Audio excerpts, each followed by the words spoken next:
Selamat pagi Anda semuanya. Pagi Bu. Apa kabarnya hari ini? Baik. Baik, Bu. Harinya agak mendung, tapi semoga hati kita tetap selalu cerah dan ceria. Nah, ini adalah pertemuan kita yang ketiga pada Pluida Statis. Apa yang Ibu tampilkan kelihatan? Kelihatan Bu. Ada beberapa persiapan yang harus dilakukan dalam pembelajaran ini. Yang pertama, sudahkah kalian mengisi daftar hadir di GCR? Wah, sudahkah mendownload modulnya LKPD yang ketiga? Dan Bu. yang ketiga, siapkan alat tulisnya. Pen. Kan kalian berada di tempat yang sinyal paling kuat. Dan yang kelima, kita berdoa. Marilah kita berdoa semoga pembelajaran yang akan kita laksanakan ini dapat kalian ingat dan bermanfaat dan menjadi berkat. Doa dipimpin oleh Raminda. Silakan Raminda. Sebelum kita memulai pelajaran pagi hari ini, mari kita berdoa menurut agama dan kepercayaan kita masing-masing. Doa selesai. Dan yang terakhir, persiapan pembelajaran kita adalah alat dan bahan untuk percobaan mandiri tentang tegangan permukaan. Materi pembelajaran kita pada pertemuan yang ketiga ini, tegangan permukaan, kapilaritas, dan viskositas. Ada serangga yang berjalan di atas air, handuk yang tercelup di dalam ember berisi air, kelereng yang dijatuhkan di dalam sebuah cairan. Sebagai tes pengetahuan awal, silakan dikerjakan. Ibu kasih waktu 10 menit. Kenapa serangga dapat berjalan di atas air? Karena adanya tegangan permukaan air yang disebabkan oleh interaksi molekul-molekul zat cair di permukaan zat cair. Oh, yang lain ada yang sependapat dengan Muhaimin? Pendapat Bu. Yang nomor 2, apa lampu sumbu dapat terus menyala dan sumbunya tidak langsung terbakar habis? Karena minyak tanah yang telah diserap oleh lampu sumbu tersebut. Itu tadi dari Hana. Apakah akan sama kelajuan kelereng yang dijatuhkan di dalam air dengan yang di dalam oli? Berbeda Bu, karena viskositas atau kekentalannya berbeda antara air dengan oli Bu. Untuk pertemuan ketiga ini, mampu menganalisis konsep tegangan permukaan, mampu menganalisis konsep kapilaritas, dan mampu menganalisis konsep viskositas. Saya sangat senang memperhatikan serangga ini. Silakan. Waktu kecil dulu, mereka sangat ajaib. Mereka ini benar-benar berjalan di atas air loh. Pasti akan menyenangkan jika kita memiliki kemampuan ini. Ini adalah anggang-anggang. Videonya jelas, suaranya terdengar? Terdengar, Bu. Oke.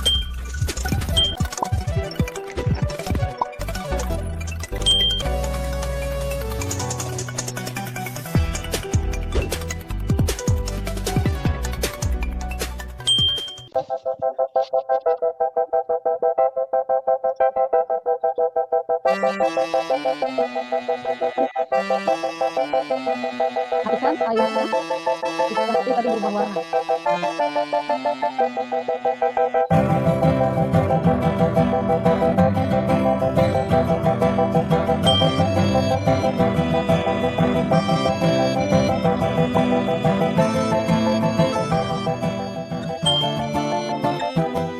Video.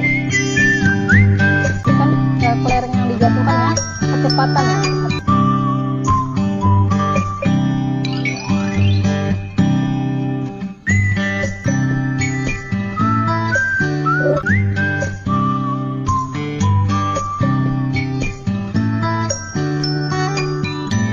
Kita mulai dari tegangan permukaan. Tegangan permukaan zat cair adalah kecenderungan permukaan zat cair untuk mengalir sehingga permukaannya seperti ditutupi oleh suatu lapisan. Makanya tetanus yang jatuh pada sarang laba-laba itu berbentuk seperti bola. Dan karena ada tegangan permukaan juga sehingga nyamuk atau serangga dapat hinggap pada permukaan air. Tegangan permukaan terjadi akibat adanya gaya kohesi atau gaya tarik-menarik partikel sejenis pada permukaan fluida tersebut. Partikel A ditarik oleh gaya-gaya di sekitarnya. Dan gaya yang bekerja pada partikel ini akhirnya menjadi nol. Dan di dalam zat cair tidak ada tegangan permukaan. Partikel B ditarik oleh partikel-partikel yang ada di sampingnya dan yang ada di bawahnya. Tapi tidak ditarik oleh partikel di atasnya karena tidak ada partikel air. Sebagai hasilnya terdapat resultan gaya yang berarah ke bawah yang bekerja pada permukaan zat cair. Resultan gaya ini menyebabkan lapisan-lapisan atas seolah-olah tertutup oleh hamparan selaput elastis yang ketat. Selaput ini cenderung menyusut sekuat mungkin. Sampai sini ada yang ingin ditanyakan? Secara kuantitatif, tegangan permukaan didefinisikan sebagai perbandingan antara gaya tegangan yang dialami pada permukaan zat cair atau F dengan panjang permukaan atau D, di mana gaya itu bekerja. Gamma sama dengan F per D, gamma sama dengan F per 2L. Tegangan permukaan itu bukan besaran gaya, melainkan gaya dibagi panjang permukaan. Kapilaritas adalah peristiwa naik atau turunnya zat cair dalam pipa kapiler atau tabung sempit.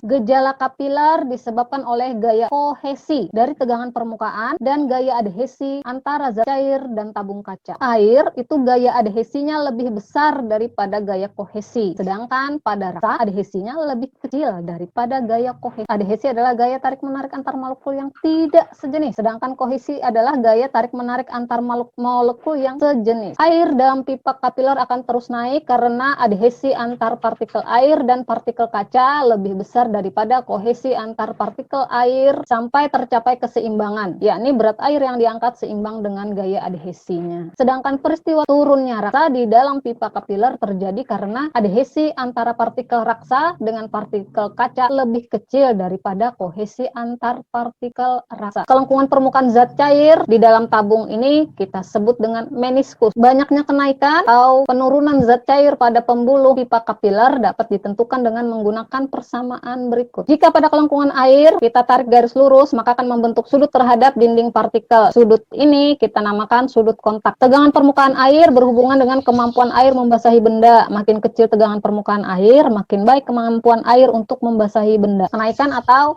zat cair. H sama dengan 2 gamma cos theta per rho G R. Viskositas adalah ukuran kekentalan suatu fluida yang menyatakan gesekan di dalam fluida. Persamaan gaya gesekan fluida untuk benda berbentuk bola dapat dirumuskan F sama dengan 6pi R eta V. Perhatikan sebuah kelereng yang dilepaskan jatuh bebas dalam suatu fluida yang kental. Jika dari hasil eksperimen ini disimpulkan bahwa suatu benda yang dijatuhkan bebas dalam suatu fluida yang kental, kecepatannya akan membesar sampai mencapai suatu kecepatan terbesar yang tetap. Kecepatan terbesar yang tetap ini dinamakan dengan kecepatan terminal. Jadi kecepatan terminal itu adalah kecepatan maksimum yang dapat dicapai oleh suatu benda saat jatuh melalui fluida. Ini terjadi ketika gaya gesek dan gaya apung sama dengan gaya berat yang bekerja pada benda. Karena gaya total pada benda sama dengan 0, maka benda tersebut memiliki percepatan 0. Ini rumusnya ya, sigma F sama dengan 0. Jadi semakin kental, semakin sulit bagi benda untuk bergerak di dalam fluida tersebut. Jadi semakin tinggi temperatur, maka viskositas akan semakin menurun. Jadi semakin panas, kekentalannya akan semakin berkurang. Besar kecepatan terminal benda berbentuk bola dinyatakan oleh persamaan V T sama dengan 2R kuadrat dikali G dibagi dengan 9 eta dikali dengan massa jenis benda dikurang dengan massa jenis fluida. Sampai sini ada yang ingin ditanyakan? Sekarang kita ke contoh soal. Sebuah kawat yang panjangnya 4 cm diletakkan perlahan-lahan di atas permukaan air. Jika koefisien tegangan permukaan air adalah 6,15 kali 10 pangkat min 2 Newton per meter, tentukan berat kawat maksimum supaya kawat tidak tenggelam. Untuk menyelesaikan sebuah soal, memahami soal tersebut, ketahui koefisien tegangan permukaannya 6,15 kali 10 pangkat min 2 Newton per meter. Panjang kawatnya adalah L 4 cm atau 4 kali 10 pangkat min 2 meter. Dan yang ditanyakan adalah berat kawat maksimum atau W. Nah, gamma sama dengan F per 2L. F-nya sama dengan gaya beratnya, sehingga kan ya, gammanya adalah 6,15 kali 10 pangkat min 2 Newton meter kali dengan 2 kali dengan panjang kawat L-nya 4 kali 10 pangkat min 2 meter. Sehingga jumlahnya adalah 49,2 kali 10 pangkat min 2 Newton. Sampai sini ada yang ingin ditanya? Kalau tidak ada pertanyaan, maka kita lanjutkan ke percobaan mandiri. Ambillah sebuah silet, lalu letakkan di atas permukaan air. Kalian isi data pengamatannya, keadaan yang termati pada silet. Buat analisis hasilnya, bagi Ibu kasih waktu 20 menit cukup untuk melakukan. Siapa yang mau menyampaikan data pengamatannya? Kalau menurut praktek yang aku lakuin tadi, aku mikirnya gini Bu, kira ada busa-busa kecil-kecil itu Bu bisa nahan beban siletnya, tapi ternyata nggak ngaruh, mulai tenggelam dengan cepat Bu. Kata si Jessica, di pikirannya tadi gelembung-gelembung dari sabun itu bisa menahan silet dan ternyata tetap tenggelam siletnya. Nah, menurut si Abdurrahman atau Muhaimin? Sama kayak Jessica aja, Bu. Sabun menyebabkan tegangan permukaannya menjadi sehingga tidak bisa menahan dari silet. Jika silet ditaruh di atas air putih secara perlahan, silet tersebut kan terapung, Bu. Jadi mengambang. Ya, Dan apabila diberikan deterjen pada air putih tersebut, maka silet tersebut akan tenggelam. foto yang kalian kirimkan tadi sudah Ibu masukkan di sini ya, hasil kerja kalian. Sekarang kita ke kesimpulan. Yang pertama, Tegangan permukaan zat cair adalah kecenderungan zat cair untuk menegang sehingga permukaannya seperti ditutupi oleh suatu lapisan elastis. Permukaan disebabkan oleh gaya-gaya tarik yang tidak seimbang pada antar muka cairan. Kapilaritas adalah peristiwa naik atau turunnya zat cair dalam pipa kapiler. keempat, gejala kapiler disebabkan oleh apa? Oleh gaya kohesi sama gaya adhesi. Adhesi adalah gaya tarik menarik antar molekul yang tidak sejenis, Bu. Das adalah ukuran ukuran kekentalan suatu pelida yang menciptakan gesekan di dalam pelida. Contoh kejadian dari tegangan permukaan. Serangga berjalan di atas air, Bu. Ini adalah penugasan, ada 3 pertanyaan, silakan kumpulkan GCR-nya. Nah, pertemuan selanjutnya, penilaian harian dari fluida dapat kalian tentang pembelajaran kita selama ini. Seru Bu, serunya tuh kan karena kalau tetap muka kan Bu, jarang pakai video animasi kayak gini kan tuh lucu-lucu, jadi belajarnya tuh kayak lebih kayak gimana gitu, seru banget Bu. Sebelum kita akhiri pembelajaran kita hari ini, marilah kita tutup dengan doa. Doa dipimpin oleh Raminda. Teman-teman, sebelum kita mengakhiri pelajaran kita hari ini, mari kita berdoa menurut agama dan kepercayaan kita masing-masing. Berdoa mulai. Berdoa selesai. Kita akhiri sampai di sini. Sampai jumpa pada pertemuan berikutnya. Sampai jumpa minggu depan. Selamat siang semuanya. Terima kasih apresiasi kalian untuk pembelajaran fisika hari ini. Sukses untuk kita semuanya.